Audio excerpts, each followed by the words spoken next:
Anurag Yadav murder case में लगातार नए नए खुलासे देखने को मिल रहे हैं और अब पाया गया है कि हत्यारोपी रमेश यादव का घर बंजर भूमि में बना है। आपने सही सुना है, राजस्व विभाग की ये सीमांकन रिपोर्ट में पाया गया है।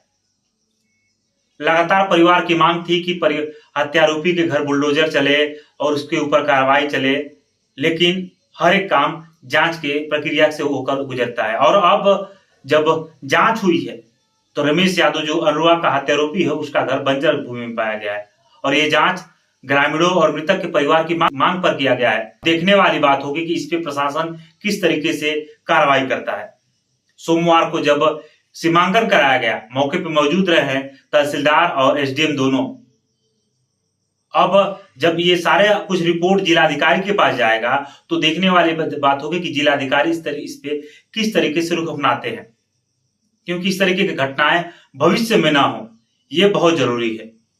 क्योंकि जमीनी विवाद में अक्सर देखा जाता है कि एक दूसरे की लोग जान ले लेते हैं और प्रशासन जब तक इस पे लगातार ठोस कार्रवाई नहीं करेगा तब तक इस तरीके से जो चीजें हैं वो कम नहीं होगी। जमीनी विवाद में आपने देखा कि कुछ साल पहले देवरिया में क्या हुआ, कई लोग की हत्या कर दी गई। अब जौनपुर में एक खिलाड़ी की तलवार से सर धड़ अलग करके हत्या कर दी गई है। अब चाहिए यह कि जिलाधिकारी और प्रदेश सरकार इस पे ठोस कार्रवाई करे ताकि भविष्य में इस तरीके की चीजें ना हो।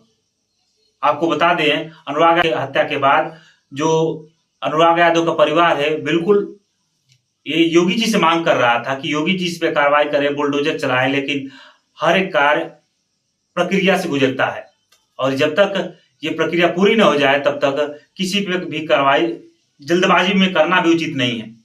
लेकिन जिस तरीके से लगातार प्रशासन इस पे अपना नजर बनाए हुए है और कहीं ना कहीं देखा जा रहा है कि हत्यारोपी के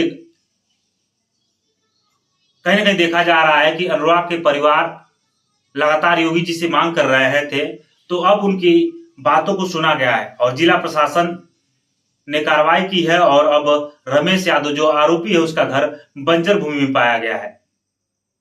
अब इतना कुछ होने के बाद क्या होगा ये देखने वाली बात होगी। आपको क्या लगता है कि अब बंजर भूमि में पाया गया है रमेश यादव का घर जो अनुराग का हत्यारोपी है, अब क्या होना चाहिए? कमेंट करके बताइएगा। फिर आपसे एक नई वीडियो मिलेंगे, तब तक मुझे दीजिए इजाजत। नमस्कार।